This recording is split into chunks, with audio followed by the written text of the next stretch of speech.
Ce commentaire me choque, et le pire, c'est que des milliers de personnes pensent pareil. En gros, la France a tout construit en Algérie. On ne vous doit rien. Frédéric, déjà petit détail, avant de parler d'histoire, honore la langue française parce que là, c'est pas du français.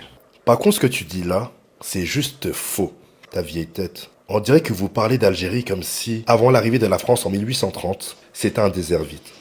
Mais l'Algérie, c'est pas né en 1830. C'était une terre avec des villes, du commerce, une organisation politique, une culture, une histoire millénaire, que tu le veuilles ou non. Alors les Français de souche là, revoyez un peu l'histoire, parce qu'en France, entre les Vikings, entre les Romains, s'il y en a encore qui pensent que le sang pur, ça existe en France là, notamment sous la régence d'Alger, rattachée à l'Empire ottoman. Donc non, les Algériens n'ont pas attendu la France pour exister. Oui, la France a construit des routes, des ports, des écoles. C'est pour qui?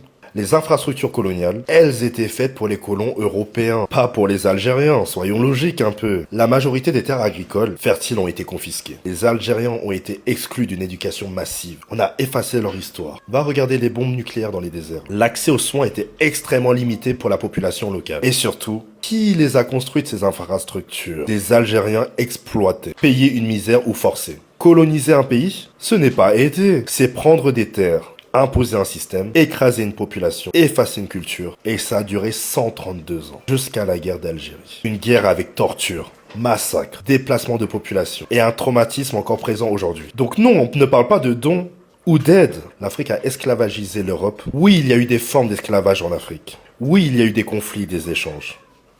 Mais comparer ça à la colonisation française ou européenne, c'est soit de l'ignorance, soit de la mauvaise foi. Parce que là, on parle d'un système industriel, organisé, mondial. Des millions de personnes déportées, déshumanisées, réduites à des objets.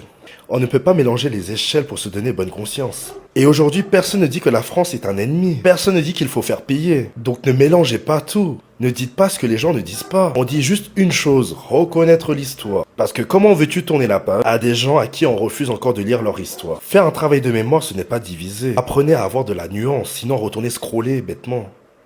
C'est apaisé. Tu peux aimer la France et reconnaître ses erreurs. Tu peux être fier de ton pays sans mentir sur son histoire.